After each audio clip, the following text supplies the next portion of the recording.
So, Front Office Sports dropped an article today about the Unrivaled League, how ratings are plunging to start year two. Let's get right into the article. In its inaugural season, Unrivaled was a spectacle. It drew a sold out crowd of 170 fans that were eager to watch basketball during the WNBA offseason. In year two, the sparkle has worn off. The campus just beyond Miami's city limits was quieter during the opening weekend of the 3-on-3 league's second season. They added roughly 150 seats. It brought the capacity from 850 to 1,000 fans. Seats were empty. That's not good if you're trying to build something. You remember what Nafisa Colliers said, I think it was last week, that, you know what, we're showing the WNBA that you can build a league out and be successful. And fans are like, it's your second season when you're building a business. You got to survive the first 5 years. Now, I'm all about players getting their bag. If you're not getting compensated appropriately in one league, you want to go overseas and someone else or somewhere else and get paid or build something, go for it.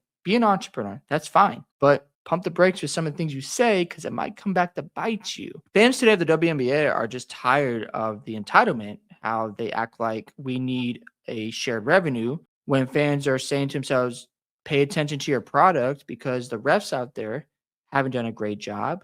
You see how games are called with the Fever and with other teams, and then they're trying to push Paige Beckers, and she's a very talented player, but she can't even sell out her arenas. So there's a marketing problem with the WNBA.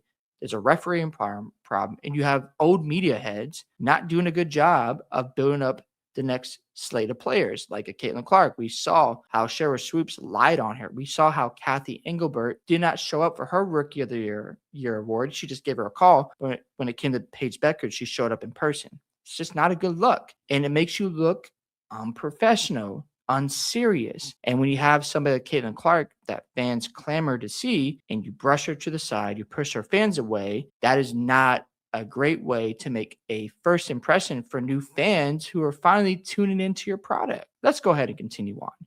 And most concerningly, for the second year league, ratings on TNT were lackluster. They averaged 175,000 viewers on its opening slate on January 5th in the two games that aired both on TNT and True TV. Now, season one started on January the 17th, so they're starting a little bit earlier. The two True TV exclusive games on January 5th averaged around 32,000 viewers.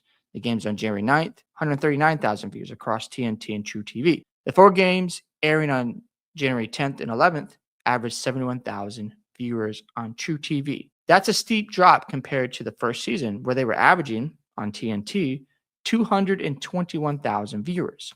And then when it was peaking at 377,000 viewers, they had one-on-one tournaments, which is cool. The opening night of last season, they averaged 312,000 viewers across TNT and True TV. The 2026 games faced a competitive broadcast window with the NFL wildcard round in the college football playoff. The NFL wildcard round doesn't go away, though. It was here last year. Now, the college football game, they had, when they started January 17th, I believe the Ohio State game, if I'm not mistaken, it ended around that time. So they didn't have to deal with like the other playoff games. With all that being said, though, you still have to deal with the NFL wild card round. So it's not like there was no competition last year. As this quote here says, we're building on Rival for the long game and we're confident in our outlook, keeping in mind the same core principles and goals we set forth when establishing the league. We're proud of the product we're putting on the court each week and are going to continue growing our audience while showcasing the best women's basketball players in the world. Leagues aren't built overnight. And she's not lying, the CEO of Unrivaled. The WNBA in its 29th season averages nearly 1 million viewers per game this past season across all networks, even with Caitlin Clark largely absent. So it's funny how Nafisa Collier was saying, like, we can build a league and making some type of comparison to the WNBA. It's like, no, that's not true. It takes a while. You don't have the same resources. You don't have as many stadiums. And I'm like, yeah, we'll see how this all plays out. Let's go ahead and continue on here.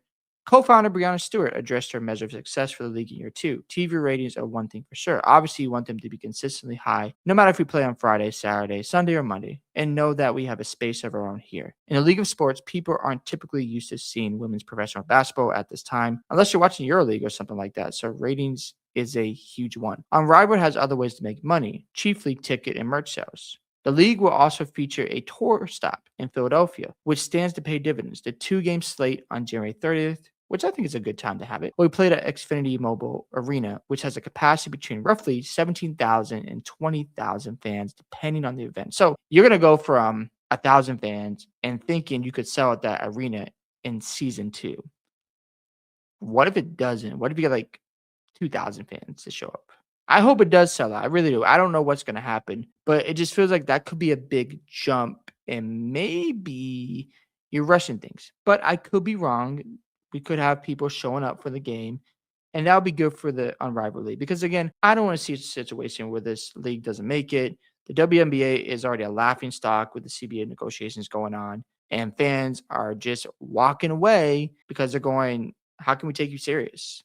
We came in, you didn't like the fact we loved Caitlin Clark, and you try to have your own narratives, yada, yada, yada. And we're like, yeah, we're going to go watch other stuff now. We're bored. So I don't want to see this fall out. That'll be a really bad look. But remember, Project B is around the corner. They're going to have 5-on-5 basketball. And if the contracts are a lot better, you're going to see more players go play overseas. I just guarantee it because the money's there. Unrivaled said these games are sold out and resale prices were starting at $123 as of Wednesday afternoon. A league spokesperson said merchandise sales from September through opening weekend were up over 50% year over year. That's good. And that ticket revenue was up 40% for the opening weekend thanks to added seats and games. Unrivaled added to its players pool in year two, went from 36 players to 54 players, but it did lose stars as well, like Ionescu, who is, going through an injury that she sustained during the WNBA season. So it makes sense why she's out. But Angel Reese and Jewel Lloyd are the two other big names who decided not to return. That's a big deal because if you saw them last year and you're a fan of Angel Reese and she's not playing, maybe you don't have an incentive to watch Unrivaled right now. There are also players who determined 3-on-3 is not suitable for the development. That's a big thing going on, and are moving on to Project B, a worldwide 5-on-5 league set to begin play in November of this year. I guarantee if the money's right, this league might be in a lot of trouble, and I don't want to see that, but money talks. And if Project B is fun to watch and you're getting good money, Unrivaled in a lot of trouble, in my opinion. I think there's a misconception that we don't want to be overseas. For me, and it's funny, Alyssa Thomas is saying this, but she's not even playing overseas. These players are funny. For me, it's about where the best opportunity is, where I can continue to grow my future. I enjoyed overseas. There's plenty of opportunities over here. Unrivaled's opportunity as well. 3-on-3 for me, I felt was a little harder to transition back into 5-on-5, and that makes sense. But I don't see Alyssa Thomas overseas. I don't know. These people are funny in the WNBA. Unrivaled has a 6-year media rights deal with TNT, reportedly worth 9 figures. Now, keep in mind, Warner Brothers is going to be bought up by Netflix. If this league isn't making the money, they might just cut the cord and say, goodbye, Unrivaled. Find another network to get your games watched on. They could easily do that if they want. So we'll see how it all plays out. But it's just unbelievable how these ratings are already going down the drain in season 2. And you can't just act like that's not a big deal. That doesn't help you build. But again, it could take 5 years to get your business sustained, right? To survive and continue to grow. And hopefully it does work out.